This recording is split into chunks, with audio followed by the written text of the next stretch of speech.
Now it's my honor to introduce two pioneers who have taken up the truly admirable and difficult task of reforming and greening Los Angeles' struggling public schools.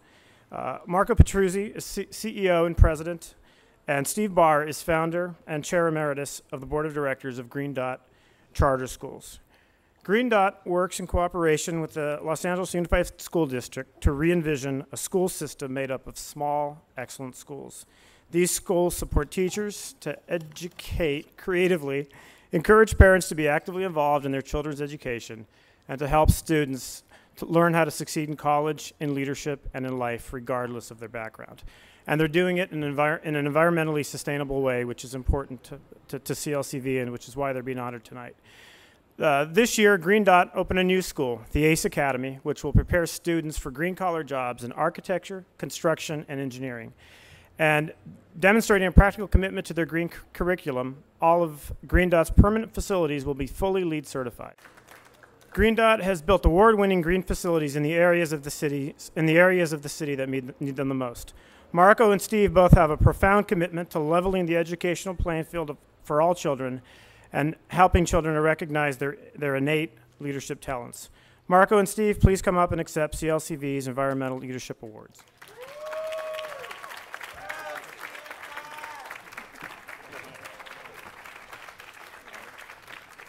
Thanks so much for having us.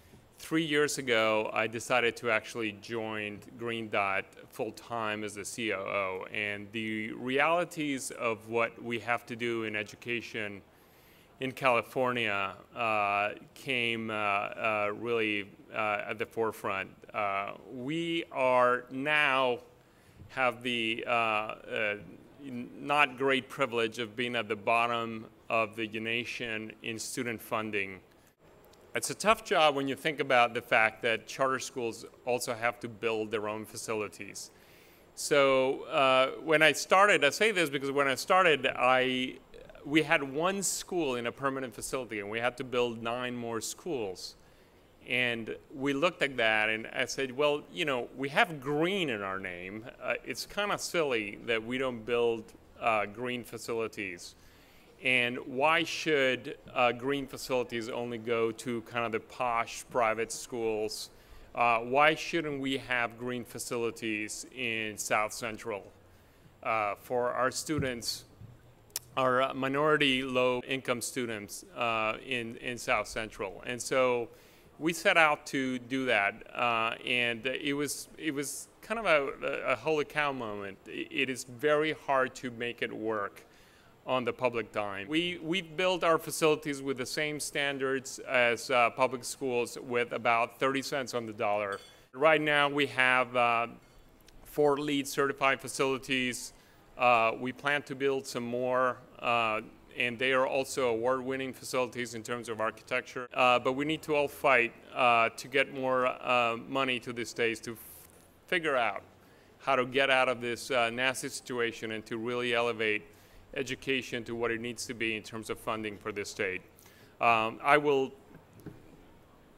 was informational, and now inspirational. It's Steve Barr, who is much better at this than I am. First of all, Marco is a little bit of an aw shucks guy. When he came from Bain to Green Dot via, coming from the board, we were doing a lot of things fast. From 2004 to 2007, Green Dot went from 3 schools, a startup, to 13 schools in 3 years, 400% growth during that time. And one of the schools we created was in New York with the teachers union, so all over the place. And then we took over Locke High School. And I had 2 kids during that time too, so it was a lot of fun. I can't believe I'm still married. But Marco had a vision of our school should be green. He got one of his neighbors and good friends, Larry Scarpia of Scarpia & Pugh, to design a school in Lenox. For those of you who don't know where Lenox is 2 unincorporated square miles under the flight pattern at LAX. For those of you who know, that's the most polluted 2 square miles probably in the country. And all he did was call in chits and got his friend Larry to design an off-the-grid school in the most polluted 2 square miles. And that's leadership. That is tough leadership, right? And then the ACE Academy, what when we took over Locke High School, we would talk to the kids about jobs. And I used to tell the kids, we would have a lot of conversations about this, that the reason why when you drive through Watts, there's people on construction sites who look like me but have mustaches and probably driven from Valencia, it's not because the construction people are racist, it's because there's not enough people in this community that know enough algebra or enough basic skills to be workers in that. And we're going to change that. We're going to remake Voc Ed. So the ACE Academy wasn't something we just came up with. It came out with a great partnership from the Community Coalition started by Speaker Bass. Give her an applause. And ACE means architecture, construction, and engineering. So a lot of kids will come in, and it's A through G. A lot of kids will come in thinking they're going to be construction people and then be in front of a bunch of adults who get to know them and know something special about them and raise the bar high and work them hard, and then they'll be, well, maybe I can be an architect, right? So you use construction as a bait, and you get them to lift their spirits. And the ACE Academy, a proud partnership, and definitely a huge legacy of our speaker. Green Dot, the story is not just about education, it's how do you grow leaders, and I appreciate the focus on leaders. You know, I went in, and one of the best parts about this job is at 40, when I went to Lenox and started Green Dot, I got to challenge all my preconditioning. And I lived in Venice, and I was like a lot of people who live on the West Side, we think that because the environmental movement is owned by West Side folks. And then we went to Lenox, and I understood these kids actually were very hip to the fact that they understand when those airplanes are flying over them every 30 seconds, they're getting gas dumped on them.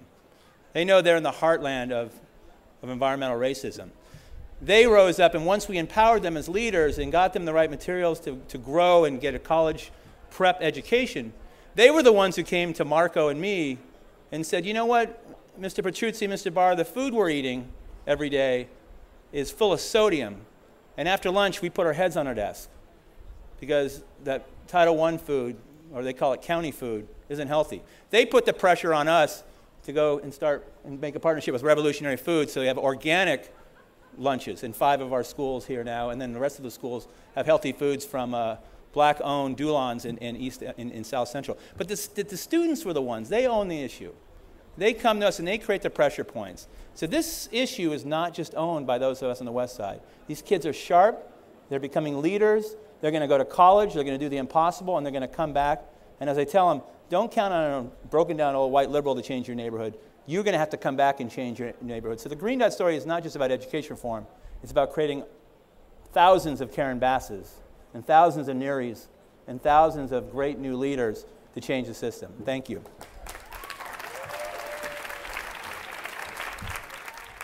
CLCV has produced another accountability tool that we put in place for the critical governor's election. California leads the nation on environmental issues, and the next governor will decide what happens in California over the next decade. So our campaign to build a greener governor has been launched. It's online at greengov2010.org. Many of the declared candidates and undeclared candidates for governor are in the process of now defining what their platform is going to be. They need to hear from you. Go to our website, greengov2010.org, and you'll be able to find the platform of our candidates and be able to help participate in helping to define the vision of what California should be in the future. We're about to enter a very challenging time for this great state. We need good leaders. From the schoolhouse to the state house, we all have a responsibility to create who will fight for the pro-environmental future.